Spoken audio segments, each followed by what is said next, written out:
My name is Sandra, and this is my story. I was 23 and married to the perfect man. I mean, Tony is everything any woman can dream of. Tall, dark, rich. He was building a career in tech at the time. Handsome, with a little hunch that made his gait ever so desirable. We just got married and decided not to have children until I was done with law school, and I had my career fairly underway. I finished law school and applied for an internship position at one of the leading firms in the state. This was where things started to fall apart. We were told that the senior partner that was supposed to conduct the interview was away on official business. The interview was conducted for 8 newly minted lawyers, and only 2 of us got the spot. Brenda, who became one of my closest friends, and I. On our face day, we were given a quick tour of the firm and a little street orientation by the very beautiful HR. One of the warnings I can remember her giving us was, "Stay away from Mr. Eric Peterson." I felt the warning was for Brenda, as I was happily married and knew nothing could happen. Little did I know that Eric would almost be the end of me. An end that a part of me still longs for. You will not blame me, please. Mr. Eric Peterson owned my body in a way I don't think I will ever experience. We did not see Mr. Eric Peterson, our boss, until our 3rd day in the firm.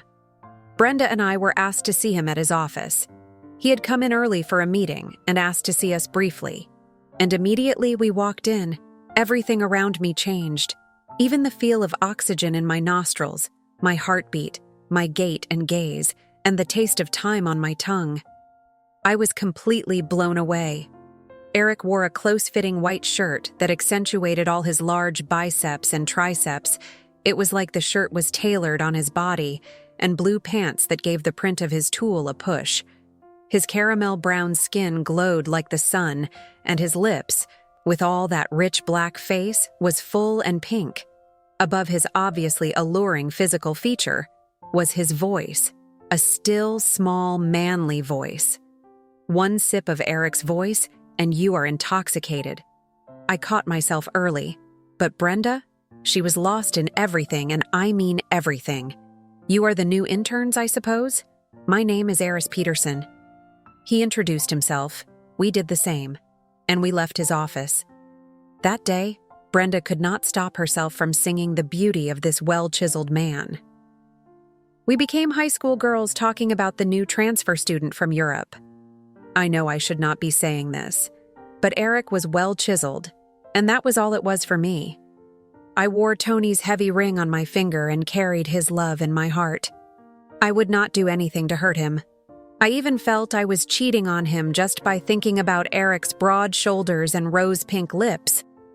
When I got home that day and saw my loving Tony, all I had felt for Eric dissolved.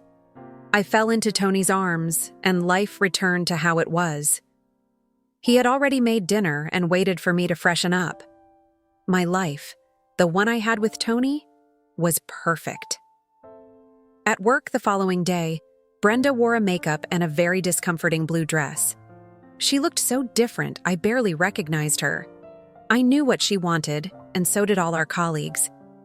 Brenda was so lonely, she was prepared to get down with any man, even if he was married. Yes, Eric was married. He came into the office that day with the same steeze, an ice-cold smile on his face, and an air of perfection. How did a magazine-style model end up defending people? I thought. I remember how he said hi to some of his colleagues, still with a smile, but this time, a little boyish. This man most definitely was the captain of his football team in high school.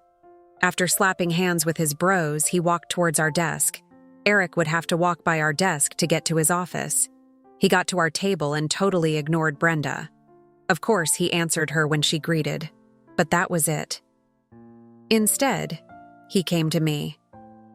"Hello, Sandra. I'd be having dinner with a prospective client, and I want you to go with me. Please, tell my assistant your size so she can get you something suitable." He said all of this in one breath and left. I was stuck. Should I deny what can I call this? An order, most likely, because this was not a request. I was confused. I could not talk to Brenda now because she was sulking. so I called Tony. I told him about the request command order and he laughed. "Honey, you look beautiful in red. Ask for those red bottoms you wanted to buy too."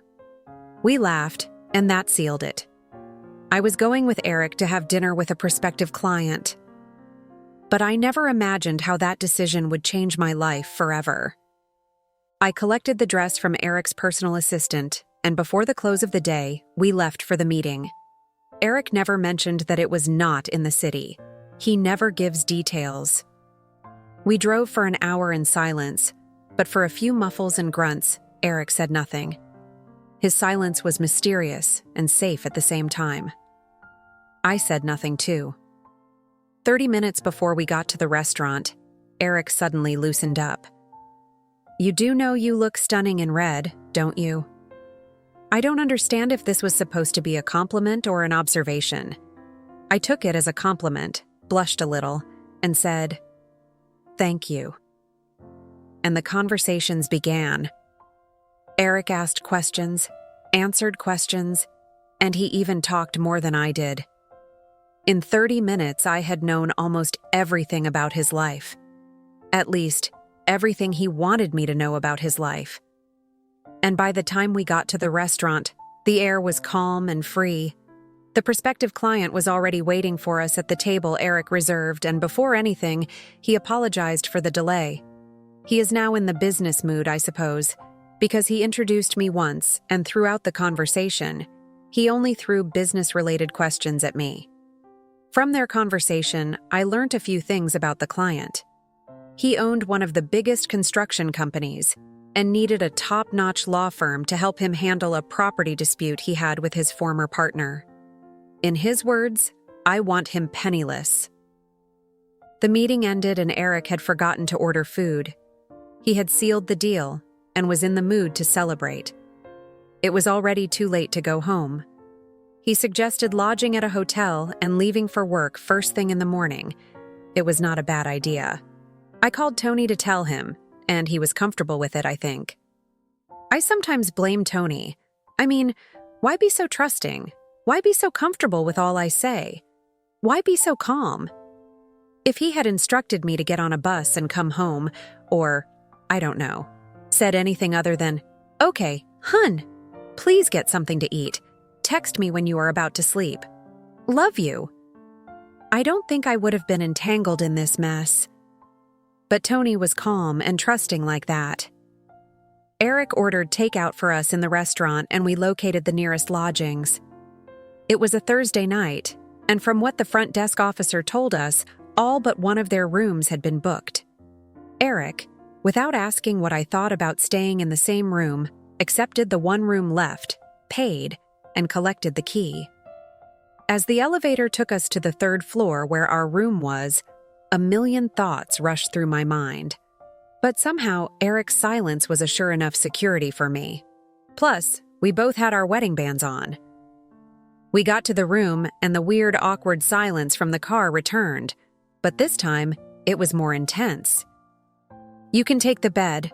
I will take the couch. Is that good?" Eric said all of these in one breath. Maybe he knew I was too kind of a person to accept that proposal. "The bed's big enough for both of us, sir." That sentence was the end of me. I quickly went to the restroom to freshen up.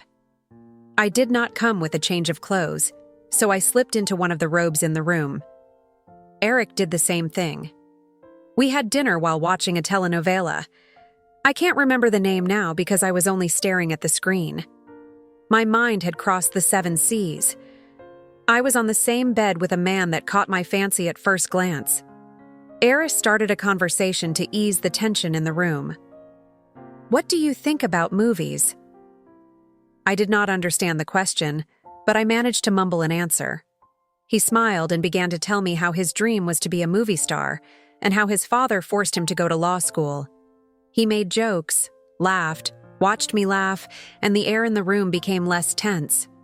Soon enough, Eric slept. And, feeling safe too, I dozed off. I wish that was how it all ended. I wish we just slept and nothing else happened. Later that night, I woke up to use the restroom, forgetting where I was and who I was with. I went into the bathroom with sleepy eyes and found Eric there. I was shocked. The realization of where I was hit me. He was taking a piss, and gosh, is he huge down there? Naturally, I was supposed to run out, but I could not. It was like I was in a trance. I was able to force myself out of the restroom after some time and hoped he did not see. Eric came out with a sinister smile on his boyish face. Oh no, he saw me, but I did not care. Our eyes were locked for what seemed like eternity. I felt him boring into my spirit, tearing the robe from my soul and making rough love to me. I could not hold the tension anymore, so I walked towards the restroom without saying anything. As was about walking past Eric, he held my hands, and in that instant, all the bones in my body became jelly. I could see the longing in his eyes, and I had allowed him to see mine. He fixed those big blue eyes on me again, and things began to fall apart. He could take me there and then, and I may not put up a fight. Eric left my hand gently, and I bolted to the restroom. After taking a piss, I looked at myself in the mirror. This can't happen. I can't do this to Tony. A new strength took over me, a new realization. Although I wanted him badly. I would not betray the trust of my man. Not now. Not ever. I came out of the bathroom, and all that bathroom affirmation waned at the sight of Eric's seductive eyes. I walked slowly to my side of the bed, with Eric's eyes trailing me till I laid on the bed. Sandra, are we not going to talk about what just happened? He was behind me now. I could smell him. I could smell this lump of perfection that is Eric. I apologize, sir. I forgot I was not home. He exhaled softly on my neck and began to rub my back and my shoulders softly. I do understand. It's no problem. His hand went down to my waistline and he kept breathing calmly on my neck. He is now below the waistline. Oh, I had not felt this thirst before. I was slipping. I felt it. I was slipping fast. But Tony, there was Tony. The man that loves me with every fiber of his being. The man that I owe a lot. The man that I love. I can't do this, I said softly. Do what?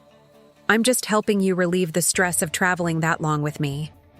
Eric said all these calmly. But we both knew what he was doing. We both wanted him to go on. Gathering all the will I had, I left the bed. Eric smiled and watched me pace around, my longing written boldly on my head. I sat on the couch and put my hands on my head like one in deep thoughts. I wanted this to happen. I wanted it badly. But Tony, why do I want to do this to Tony? Eric came and sat beside me on the couch. He placed his hand on my back and said nothing. He watched me battle my demons when he knew that the demon had already given my will a smackdown. I raised my head and met his eyes. Eric knew the magical power he had over the situation. He knew the spell was already taking effect and just watched me squirm under his power. He drew me to his chest and I complied. He still did not say anything. I laid on his hairy chest and did not know what I started fondling with his ebony black-nippled. He still did not say anything, even if I could feel him grow, and I heard his breathing pace double. I looked at his nipples hidden within the hirsute hair on his chest, and I wanted it. I moved my head towards it, opened my mouth and swallowed it, biting and gawking and biting some more. I knew I would never forgive myself for this, but I couldn't help myself. Eric pulled me gently from his chest, held my face, and kissed me. This was a kiss like no other. His tongue touched my heart, fondled with everything my being stood for. While his mouth worked, his hands did too. He removed the white robe and reciprocated the nipple gesture. Eric became an infant grabbing greedily at his mother's breast. He sucked me till I could want no more.